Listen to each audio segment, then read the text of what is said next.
The extremely talented Dev Patel has worked his ass off writing, directing, producing, and starring in a new movie called Monkey Man. We're going to review it. Let's do this.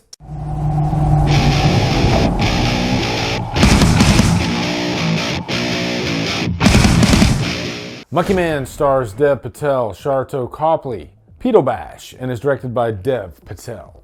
What's up, guys? Welcome to a brand new 2024 review. We're going to review, it's sort of like the Indian version of John Wick, but there's definitely more to it than that.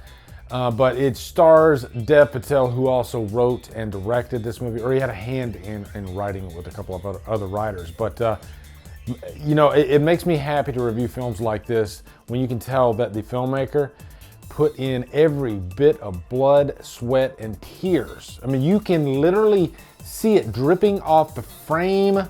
The direction is so damn ambitious, and you know, movies like this, they don't come along that often, and I'm looking forward to diving into it. Do you remember me now?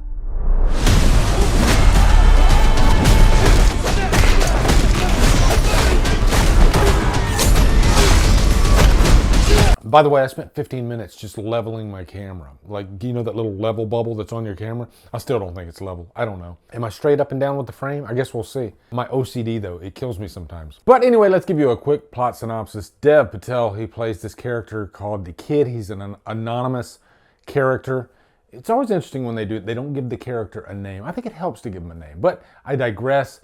It's more of a revenge story in a roundabout way. It really is a revenge story. His mother, when he was a child, was murdered. And so this is more of a rags to riches story, because at the beginning of the movie, he is a fighter, shows him in the ring, and he wears this monkey mask. But he's trying to work his way up through the Indian crime underworld, to get to this character that is responsible for the death of his mother. And one of the main characters is Paperback, who plays Alfonso. I loved this character. He's more of the comic relief, because Dev Patel's character is extremely serious and focused throughout this movie. He's very smart. He knows his way around the crime underworld in India, but this movie's just filled with great action. You know, there's quite a few hand-to-hand combat type scenes. There's a car chase type scene in this. I don't know what you call those cars. They're like little carts, you know, because I've been to a lot of these foreign countries where you have a variety of different types of vehicles. And like, for instance, when I was in Japan, it seemed like the cars were half the size, at least some of them, of the cars here in the States. And I think it's when you have overpopulated countries, everything seems to be smaller, you know, because trying to fit all this infrastructure and population into this country. Kind of like in Rio de Janeiro, you know, where it looks like you have like houses on top of houses on top of houses and so on. But yeah, you know, I love these type movies that they take place in different cultures. And, you know, I always had a great time, I think very fondly, of the times I was out of the States and I got to experience other countries. So, and it's always fun to watch other countries on the screen. And it's a big city that this is in. It kind of reminds me of like the Vegas of India. I think it's Delhi. I think Delhi, India, I think that is the biggest city in India, and I think that's where this takes place. But it's perfect for the directing style of this movie, because the camera never stops. It seems like it never stops. You're gonna get like those Richard Greengrass, Bourne type movies. You know, he did the Bourne Supremacy, the Bourne Ultimatum, and the camera's just constantly going. It's freaking going up in people's armpits. It's going into their eyeballs. It's just going everywhere. But it's strategically placed throughout. And boy, did Dev Patel really have a vision for this movie. You know, just a breakneck pace, which was really fun. And it really suited the action scenes too. You can tell a lot of great choreography went into the action scenes. Some creativity. Now, it's very similar to some of the stuff that you see in John Wick. John Wick pretty much set the bar for fight choreography in movies, and you're definitely going to be comparing this to that, but it definitely has its own flavor as well. Now, as far as fighting choreography, this isn't at the same pace as like some of the later John Wick movies. No, I think there's only like 2 or 3 big hand-to-hand combat action set pieces, and the very last one, the final showdown in the movie, that's what you came for. That's the money that you spent, because boy, do they give everything in the kitchen sink in that final showdown. This character that Dev is playing is really interesting as well. You're constantly curious what he's going to do next. He has to think on his feet. He has to be smart. He's dealing with some very colorful characters throughout. One that I really loved, played by Ashwini Kalsekar, was Queenie.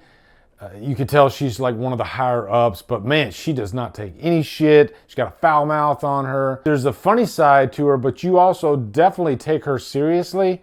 You know, she could kill somebody just like that without even blinking. And so he knows he has to be very careful around her. There's also this famous character in the movie called Baba Shakti. You see him on like the billboards and everything. It's more of a Zen-like type of character. You know, if the villain structure in this movie is an umbrella, he is, I think, at the top of the umbrella. That is one of my complaints about this movie too, by the way, is the villains in this movie. I think there might be too many of them, and you can get the hierarchy a little bit confused. You know, just because of the breakneck pace of this movie as well. I think it could slow down a little bit, just to get to know some of the core characters, especially the guy responsible for the death of his mother. It felt like they glossed over him a little bit too much. You know, usually in these type movies, you spend a good amount of time with the main villain. But this movie, it focuses all of its time pretty much on Dev Patel. For good reason. He's an interesting character, but the middle section of the movie is kind of a question mark. You know, there's this big training sequence as well, and you would think that there's going to be like this instructor, this mentor or whatever, but he's punching a bag, and there's this percussionist, and he's just, I guess, trying to find the rhythm.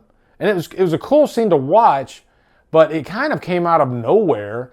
And, you know, thinking back to movies like Kill Bill Volume 2, when you got Pai Mei, there's such a great grand introduction to Pai Mei, and it builds up to when he finally meets the bride, and then they have that great training sequence. Where this, I think it lacked some of that development. And there's this group of like transvestite characters that factor into the movie in the final act, and again, I think they could have maybe spent a little bit more time getting to know them, because they sort of just show up and then they're in the final act, and I'm like, where did these people come from, you know? So I did have some question marks along the way, but overall still some very fun and colorful characters.